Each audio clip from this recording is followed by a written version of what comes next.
Early Wednesday morning, while most of the region was still asleep, the ground underneath one of the most remote corners of western China lurched violently. A magnitude 5.9 earthquake tore through a mountainous stretch of Qinghai province, and as of right now, officials still don't have a full picture of what it left behind. This isn't the first time this exact patch of Earth has done this. It's not even close to the first time. This is one of the most seismically restless regions on the planet, and this quake just joined a growing list of shallow, damaging earthquakes that have hit this same corridor of western China again and again over the past few years, sometimes with a body count, sometimes without. By the end of this video, you'll understand exactly what happened this week, why this particular stretch of the Tibetan Plateau keeps producing quakes like this, and why "no reports of casualties yet" is a phrase that should make you lean in closer, not relax. Because here's the uncomfortable truth about earthquakes in this part of the world. The story doesn't end when the shaking stops. It's often just getting started. In the early hours before dawn on Wednesday, August 19th, 2026, around 5:36 in the morning local time, the ground shook violently across a remote, mountainous stretch of territory roughly 270 kilometers southeast of the city of Dunhuang, in the border zone where Qinghai and Gansu provinces meet. The United States Geological Survey measured the quake at magnitude 5.9. China's own monitoring agency, the China Earthquake Network Center, recorded it slightly differently at magnitude 5.6. That's not an unusual disagreement. Different seismic networks use different data and different calculation methods, and a gap of a few tenths of a point between international and domestic readings happens constantly. What both agencies agreed on is the part that actually matters most. This was a shallow earthquake, with a depth of somewhere between 6 and 10 kilometers. That depth number is not a technical footnote. It's the single most important fact in this entire story, and we'll come back to exactly why in a minute. As of the most recent reporting, there have been no immediate reports of casualties or significant damage. That sounds like good news, and it might genuinely turn out to be good news. But notice the phrasing officials themselves are using: immediate reports. Not no damage, not no injuries, no immediate reports. That distinction exists because this earthquake struck one of the most sparsely populated, high-altitude, and hard-to-reach regions in all of China. Information doesn't travel instantly out of a mountainous zone like this. Damage assessments take time to arrive precisely because the terrain that makes this region so seismically dangerous is the same terrain that makes it so difficult to survey quickly after something goes wrong. To put the remoteness in perspective, this is high Tibetan Plateau terrain, elevations frequently above 3,000 meters, populated mostly by small rural settlements, herding communities, and industrial operations like coal mining rather than dense cities. When a quake like this hits a major metropolitan area, damage assessments come back within hours because there are cameras, cell towers, hospitals, and journalists everywhere. When a quake like this hits a corridor like the Qinghai-Gansu border zone, the true picture can take a full day or more to assemble, county by county, village by village. So right now, no immediate reports of casualties is best read as the reports haven't caught up to the earthquake yet, not as everything is fine. If you've been paying attention to earthquake news out of China over the last several years, this location should sound familiar. And that's not a coincidence. This is not a random spot that got unlucky. This is one of the most tectonically loaded regions on the entire planet, and understanding why requires zooming out to a collision that's been happening in ultra-slow motion for tens of millions of years. The northeastern edge of the Tibetan Plateau, which is exactly where this earthquake struck, sits at the leading edge of one of the largest and most violent tectonic collisions on Earth. The Indian plate is jammed into the Eurasian plate, and has been for roughly 50 million years, and it hasn't stopped. It's still pushing north right now. Today, at a slow but completely relentless pace, all of that pressure has nowhere to simply disappear. It gets absorbed by the crust responds by crumpling, thickening, and fracturing, which is the same basic process that built the Himalayas and the entire Tibetan Plateau in the first place. But the collision zone doesn't stop at the plateau's edge. The stress radiates outward, hundreds of kilometers north and east, into a tangled web of fault systems, running through the Kilian Mountains along the plateau's northeastern margin. This exact stretch of Qinghai and Gansu sits directly on top of that fault web. One of the major structures running through this zone is called the Haiyuan Fault System, a long, complex network of strike, slip, and thrust faults that has produced some of the deadliest earthquakes in Chinese history. This isn't ancient history either. The same general fault network is what has been generating a rapid string of damaging earthquakes across this specific stretch of western China in just the past few years. And the Haiyuan system's reputation isn't new. Go back over a century to December 1920, and this same broader fault network produced an earthquake. Estimated at around magnitude 8.5 near Haiyuan County, one of the deadliest earthquakes ever recorded anywhere on Earth, with a death toll historians estimate at somewhere between 200,000 and 270,000 people much of it caused by massive landslides that buried entire villages built into low soil, the same soft, wind-deposited terrain that still makes this general region so vulnerable to ground failure whenever a significant quake strikes nearby. That single historical event is part of why seismologists treat this fault network with a level of respect bordering on wariness. It has already proven, once, that it's capable of producing an earthquake at the very top end of the scale. And here's why the shallow depth we mentioned earlier matters so much. When an earthquake originates deep underground, say 100 or 150 kilometers down, a huge amount of that seismic energy gets absorbed and dampened by the rock layers between the rupture and the surface before it ever reaches anyone standing on top of it. But when an earthquake originates at a depth of only 6 to 10 kilometers, that energy barely has any distance to travel before it slams into the surface.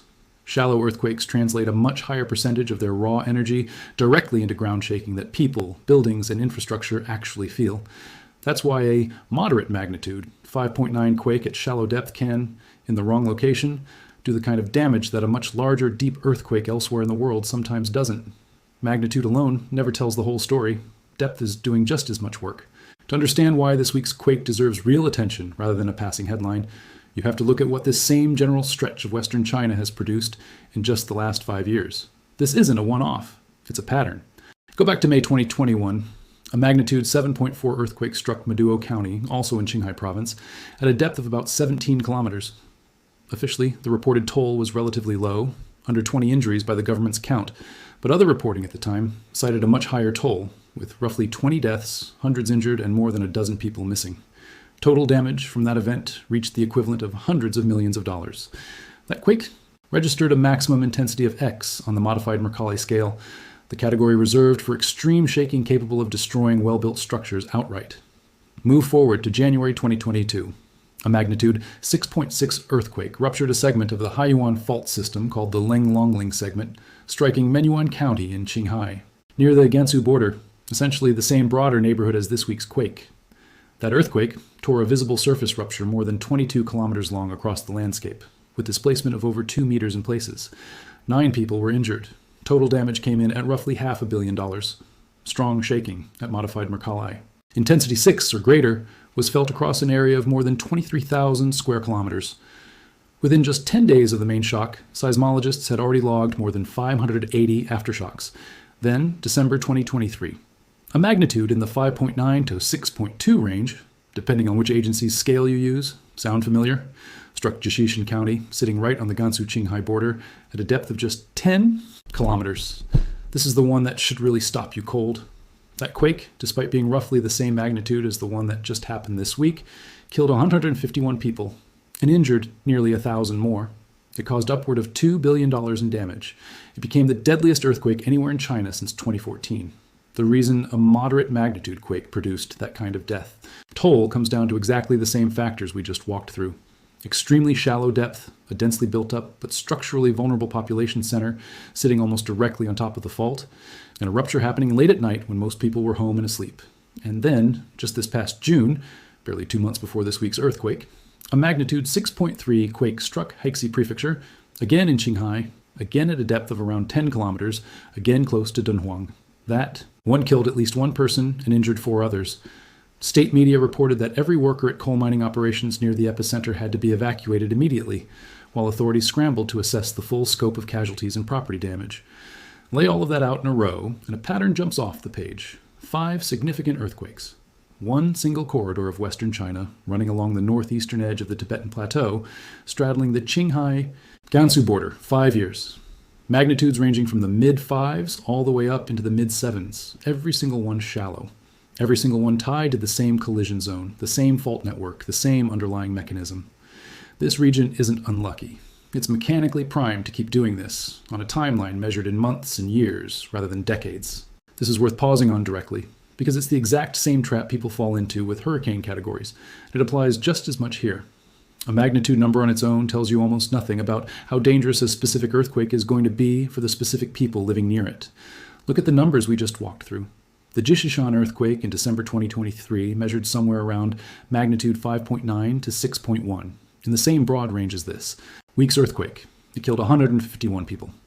The Menyuan earthquake in January 2022 measured magnitude 6.6, noticeably stronger on paper, and it killed nobody, injuring only 9. Same general region, same fault system family, wildly different outcomes. What actually determines the death toll isn't just the raw energy released. It's a combination of depth, the specific geology directly beneath the surface at that location, the time of day the quake strikes, and, critically, exactly how close the rupture happens to be to where people are actually living, sleeping, and working. A magnitude 6.6 earthquake that ruptures underneath open grassland with a handful of scattered herding communities can do less damage than a magnitude 5.9 earthquake that ruptures directly beneath a populated county seat, where thousands of people are living in older, unreinforced buildings. This is exactly why officials treat every one of these events as a live situation until ground assessments come back, regardless of what the magnitude number says.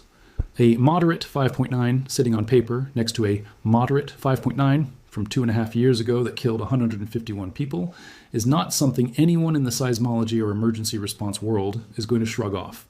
There's another layer to this story that doesn't get nearly enough attention, and it's the same challenge that made recovery so difficult after other recent disasters around the world. Geography dictates how fast help can actually arrive. The zone where this earthquake struck sits at extremely high elevation, carved through by mountain ranges, with settlements often separated from each other by long stretches of thin winding roads that can be difficult to travel even without earthquake damage. Add in landslide risk, a very real secondary hazard in steep terrain that's just been shaken by a magnitude 5.9 event, and roads that were passable the night before can become impassable within hours.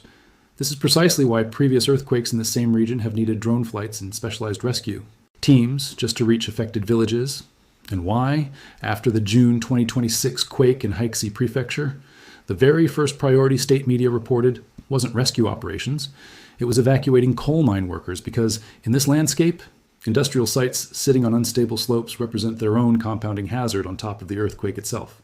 There's also the altitude factor, which is easy to overlook if you've never spent time at that elevation. Much of this region sits above 3,000 meters, some of it considerably higher. Search and rescue work at that altitude is physically harder on responders. Medical complications from altitude sickness are a real operational concern for outside crews rushing in, and helicopter operations, often the fastest way to reach isolated communities after a quake, become more difficult as air density drops. None of this is a reason emergency response fails. It's a reason emergency response takes longer, and longer response windows are exactly what turn survivable injuries into fatalities in the earliest hours after a disaster. China has spent the last several years building out one of the more ambitious earthquake early warning networks in the world, with thousands of sensors strung across the country's most seismically active zones, including this exact stretch of the Qinghai-Gansu border. When it works as intended, the system can detect the very first, faster-moving seismic waves from a rupture and fire off a warning to phones, television broadcasts, and public loudspeakers in the seconds before the slower, more destructive shaking wave actually arrives. In a best-case scenario, that can mean 10, 20, sometimes upward of 30 seconds of advance notice, enough time to get away from a window, get under a doorframe, or for automated systems to slow down high-speed trains and shut off gas lines before the real shaking begins. That sounds impressive, and in places like Chengdu or other more urbanized parts of Western China, it has measurably saved lives in past events. But early warning has a hard physical limit, and this earthquake exposes exactly what that limit looks like. The warning system works by racing the signal from the sensor network against the earthquake wave itself. And that race only works if there's enough distance between the epicenter and the people it's trying to warn. For communities sitting close to the rupture, the kind of small, scattered settlements that make up most of this remote mountainous corridor, the warning and the shaking can arrive at almost the same moment, leaving little to no meaningful lead time at all. The technology is genuinely valuable. It is not a substitute for building codes, and it is not going to change the outcome for anyone standing directly on top of a shallow, nearby rupture like this one. There's a structural reason moderate earthquakes in this specific region have produced such wildly different casualty counts over the past 5 years. And it comes down to what's actually standing on the ground when the shaking starts. Rural communities across Qinghai and neighboring Gansu often rely on older construction methods, on reinforced masonry, adobe and mud brick walls, homes built generations ago without any seismic design standards factored in at all, long before modern building codes reached these remote counties. Structures like that can perform reasonably well against routine wear and weather, but they're exactly the kind of buildings that fail catastrophically, and often without warning, when shallow, sharp ground motion hits them directly. That's a huge part of why the Jishishan earthquake in 2023 turned into China's deadliest quake in nearly a decade, despite a magnitude barely higher than this week's event. Much of the housing stock in the immediate area simply wasn't built to survive a direct hit. China has made real investment in retrofitting and rebuilding rural housing in earthquake-prone provinces following past disasters, and some of that work has already reached communities near this week's epicenter. But retrofitting a scattered, mountainous, sparsely resourced region takes years, sometimes decades, to complete county by county. And it means that even now, some of the structures closest to this earthquake's epicenter may be exactly the type of older, buildings that have failed in similar quakes before. That's one more reason no reports of damage yet deserves patience rather than relief. In a region like this, the full structural picture sometimes only becomes clear once assessment teams are physically standing in front of a wall. If history in this exact region is any guide, this earthquake is very unlikely to be a single isolated event. After the Menyuan earthquake in 2022, seismologists recorded more than 580 aftershocks within just the first 10 days. After earlier events along the same fault network, multiple significant aftershocks, some themselves large enough to cause additional damage, followed the main shock for days and sometimes weeks afterward. That matters enormously for anyone in the affected zone right now, and it matters for how you should read every no damage reported update coming out over the next few days. A building that survived the initial magnitude, 5.9, shaking with cracked walls and a compromised structure can come down completely in a magnitude 4 or 5 aftershock that, on its own, would sound minor in a headline. This is exactly why emergency officials in earthquake-prone regions almost universally push people to stay out of damaged structures in the days immediately following a significant quake, even ones that appear to still be standing. The first shock finds the weak points. The aftershocks are what exploit them. As of the most recent reporting, here's the actual state of the situation. The earthquake struck at approximately 5:36 a.m. local time on Wednesday, August 19th, with a magnitude measured at 5.9 by the U.S. Geological Survey and 5.6 by China's own national network. The epicenter sits roughly 270 kilometers southeast of Dunhuang in the mountainous border zone between Qinghai and Gansu provinces at a shallow depth of somewhere between 6 and 10 kilometers. There are no confirmed reports of casualties or major structural damage as of this writing. That is genuinely the most current information available, and it's worth taking seriously rather than dismissing, but given the remoteness of the affected area, given that damage assessments in this exact region have historically taken a day or more to fully materialize, and given that this same corridor has produced a death toll in the hundreds. From a similarly sized quake less than 3 years ago, this is a story that needs to be watched closely over the coming hours and days rather than filed away as a non-event. Local and national emergency management agencies in China typically move fast in situations like this, deploying assessment teams, checking on vulnerable infrastructure like coal mining operations and rural housing, stock, and watching closely for the kind of aftershock sequence that hit the same broader region after past events. Expect updates to roll in gradually rather than all at once, precisely because of the terrain challenge we just walked through. Step back from this one earthquake for a second, and the larger story here is about a region that keeps sending warnings that shouldn't be easy to ignore. 5 major earthquakes in 5 years, all clustered along the same tectonic boundary at the northeastern edge of the Tibetan Plateau. A death toll that has ranged from 0 to over 150, depending on factors that have almost nothing to do with the number attached to the earthquake and almost everything to do with depth, timing, and exactly where the rupture happens to land relative to where people live. This is a textbook example of a seismically active boundary zone that is going to keep producing earthquakes of this scale, probably on a timeline measured in months rather than decades, for as long as the underlying tectonic collision keeps pushing north, which is to say, indefinitely, on any timescale that matters to a human life. The question this region keeps facing isn't whether the next moderate to strong earthquake is going to happen. Based on the pattern of the last 5 years, it's really a question of when, and whether it lands beneath open grassland or beneath a populated county seat. That's the distinction that decided the outcome between Menyuan in 2022, where 9 people were hurt, and Jashishan barely 2 years later, where 151 people died from an earthquake of almost exactly the same size. The magnitude number was nearly identical both times. The outcome could not have been more different, and that's exactly why this week's earthquake, even with no confirmed casualties as of right now, deserves to be tracked closely rather than dismissed as just another moderate quake in a country that gets thousands of them every year. There's also a longer-running scientific debate sitting underneath all of this that's worth understanding, because it shapes how seriously agencies treat every single one of these events. Some seismologists who study the Haiyuan fault system and the broader northeastern margin of the Tibetan Plateau have raised concerns for years about stress transfer. The idea that when one segment of a connected fault network ruptures, it doesn't just release pressure locally, it can actually shift and concentrate additional stress onto neighboring, still locked segments of the same fault system. Under That framework, a sequence of moderate earthquakes marching along the same fault corridor over several years, isn't necessarily a sign the pressure is being safely worked off in small, manageable pieces. In some cases, it can be a sign that stress is being handed off, segment to segment, down the line. That's not a certainty, and seismologists are always cautious about treating any single earthquake as a definitive predictor of what comes next. Earthquake prediction, in the specific sense of naming a time, place, and magnitude in advance, remains far beyond current scientific capability anywhere in the world. But it's exactly why 5 significant earthquakes along the same general corridor in 5 years gets taken seriously by the people who study this fault network for a living, rather than treat it as 5 unrelated coincidences. For everyone living across this stretch of the Qinghai-Gansu border, that uncertainty is the reality they operate inside on an ongoing basis. It's not a single catastrophic event that reshapes an entire region overnight, the way we've seen happen elsewhere in the world. It's a slow drumbeat of moderate to strong earthquakes, spaced months, or a couple of years apart, each one asking the same unanswered question all over again. Is this the one that lands under open grassland, or the one that lands under a county seat? We'll keep following this story as assessment teams reach the affected area and real numbers start coming in, the casualty count if one emerges, the aftershock sequence over the coming days, and whether this earthquake ends up following the pattern of Menyuan, where the region got lucky, or the pattern of Jishishan, where it didn't. If you want to stay updated the moment this story develops, make sure you're subscribed, because a quake in this exact stretch of Western China has proven again and again over the last 5 years that the story rarely ends when the ground stops shaking.